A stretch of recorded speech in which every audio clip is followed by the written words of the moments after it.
नाज़रीन, सिहत खाते पारां डॉक्टर परवीन रिंद वाक़े जी अलॻि सां जांच कमेटी थींदी। डीजी हेल्थ डॉक्टर जुमन बाउपोटो जी सरबराही में जांच कमेटी क़ाइमु।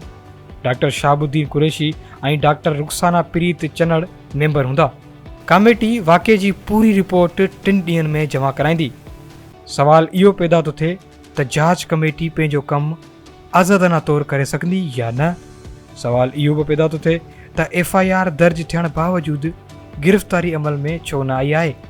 इन खां अॻु मुख़्तलिफ़ यूनिवर्सिटीज़ में पेश आयल अहिड़े क़िस्मनि जे वाक़िअनि जी ऐं नियाणियुनि जी ख़ुदकुशी वारे वाक़िअनि खां पोइ ठहंदड़ जांच कमेटियुनि हेल ताईं कहिड़ा फाड़ा मारिया आहिनि। छा उमेद करे सघिजे थी त परवीन रिंद सां जांच कमेटी इंसाफ़ करे सघंदी, छाकाणि त थोरे वक़्त में कमेटी खे तमामु घणो कमु करे सही हक़ीक़तूं अवाम आॾो आणणियूं पवंदियूं।